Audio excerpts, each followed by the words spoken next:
बोकारो दिन भर में आज बीएसएल के ठेका कंपनी में काम करने वाले एक ऑपरेटर की दुर्घटना और फिर बाद में मौत के बाद सहकर्मी और परिवारजनों ने प्रदर्शन किया। बताएंगे पूरी घटना बस कुछ ही देर में। वेदांता इलेक्ट्रो स्टील ने एक ग्रामीण स्कूल में ओपन ड्राइंग कंपटीशन आयोजित किया, इसकी भी बात करेंगे। नमस्कार, मैं हिमांशु हाजिर हूं बोकारो दिन भर लेकर। बोकारो की खबरों में बीएसएल के रिटायर हुए कर्मी को विदाई दी गई और बीएसएल के एक विभाग ने एक नया कैंटीन खोला, इसकी भी जानकारी देंगे। चंदन क्यारी झरिया मुख्य मार्ग पर एक 4 व्हीलर दुर्घटनाग्रस्त हुई, इसकी भी जानकारी देंगे। बात ओमिक्रॉन और कोरोना की भी करेंगे, चर्चा और भी खबरों पर करेंगे, लेकिन उसके पहले जान लेते हैं देश और दुनिया का हाल। रूस और यूक्रेन के बीच भीषण युद्ध 8वें दिन भी जारी है। रूसी सेना ने यूक्रेन की राजधानी कीव पर हमला किया तेज। रूस द्वारा यूक्रेन के कई शहरों को कब्जे में लेने का दावा। यूक्रेन में फंसे भारतीयों को निकालने के लिए भारत सरकार की ऑपरेशन गंगा जारी। 2 मार्च से 8 मार्च के बीच 31 उड़ानों से 6300 से अधिक नागरिकों को वतन वापस लाया जाएगा।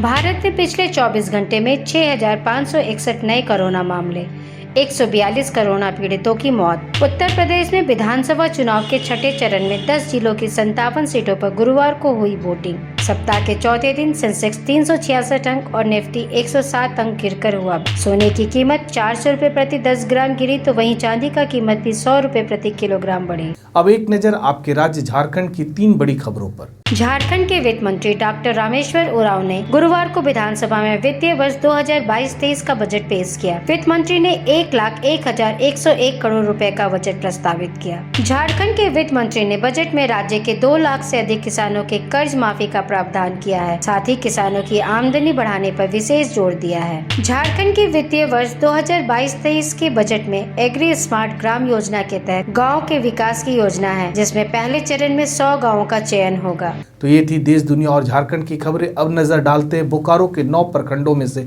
कुछ प्रखंडों की खबरों पर जो सुर्खियों में बनी रही।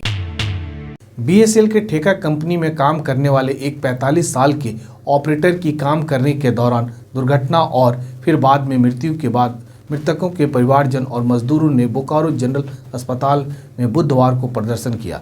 प्रदर्शन कर लोगों की मांग में मृतकों की आश्रितों को नियोजन और मुआवजा, उसके साथ ठेका कंपनी के खिलाफ कार्रवाई और प्रबंधन के रवैया की जांच भी शामिल थी। जानकारी के अनुसार मृतक भानु प्रताप यादव, जिनकी उम्र 45 साल थी, बीएसएल के एक ठेका कंपनी में ऑपरेटर के तौर पर काम कर रहे थे। बोकारो स्टील प्लांट के SMS 2 में काम के दौरान दुर्घटना में घायल हो गए, बाद में उनकी मृत्यु हो गई।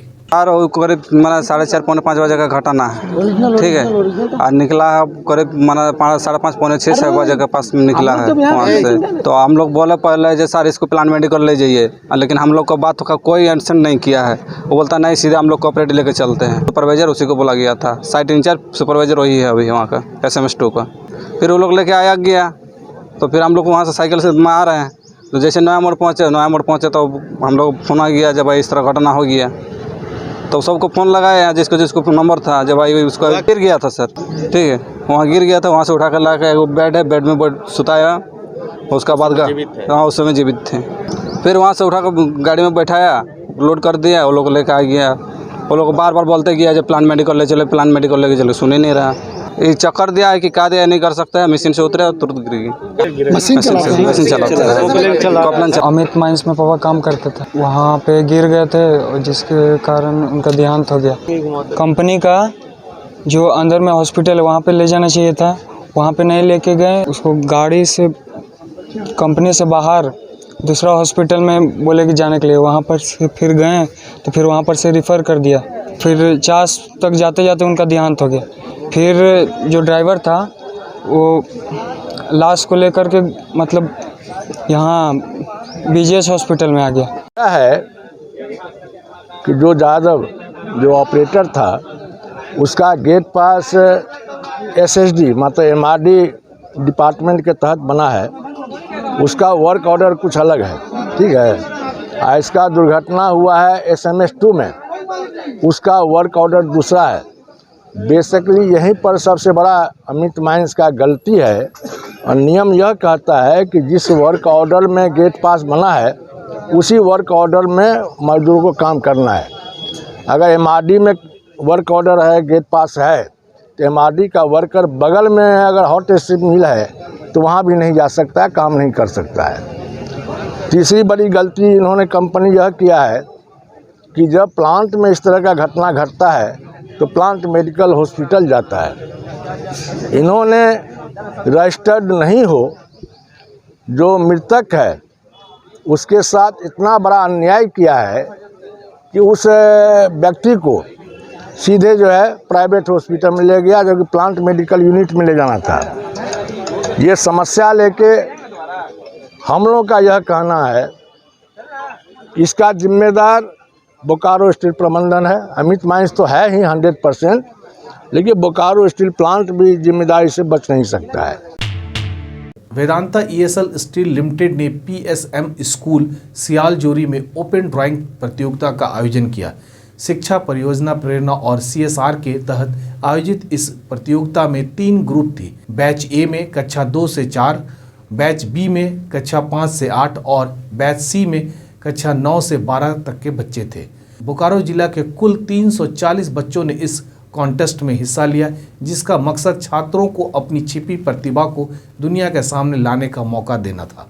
चंदाहा में मुखिया मनोज तिवारी, सियालजोरी के पूर्व मुखिया सीताराम महतो और स्कूल के शिक्षक और बच्चों के माता पिता छात्रों का हौसला बढ़ाने के लिए कॉन्टेस्ट के दौरान मौजूद थे।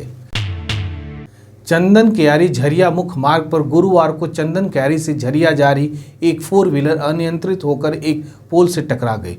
उस 4 व्हीलर में सिर्फ एक चालक मौजूद था। खबरों के अनुसार किसी के हताहत होने की खबर नहीं है। खबरों में आगे बढ़ने से पहले बात बोकारो में कोरोना की रफ्तार की। बुधवार रात आई सरकारी आंकड़ों के अनुसार मंगलवार और बुधवार के बीच 24 घंटे में बोकारो जिले में 2 नए कोरोना संक्रमित पाए गए। सोमवार को एक्टिव कोरोना मामले की संख्या 17 रह गई। उस दिन 2 लोगों ने कोरोना को मात भी दिया। बोकारो स्टील प्लांट से फरवरी माह में रिटायर हुए कर्मियों को एक समारोह में विदाई दी गई। मुख्य महाप्रबंधक प्रभात कुमार नायक ने सेवानिवृत्त हो रहे कर्मियों को उनके सेवा के लिए बधाई देते हुए उनके सुखमय जीवन की कामना की और सेवानिवृत्त हो रहे कर्मियों को सेवा प्रमाण पत्र के साथ उपहार भी भेंट किया। वरीय प्रबंधक डॉक्टर नंदा प्रियदर्शनी सेवानिवृत्त हो रहे कर्मियों को अंतिम निपटारा एवं मैत्री भवन में से संबंधित जानकारी दी। फरवरी माह में बीएसएल से कुल 8 अधिशासित तथा 66 अनअधिशासित सेवानिवृत्त हुए।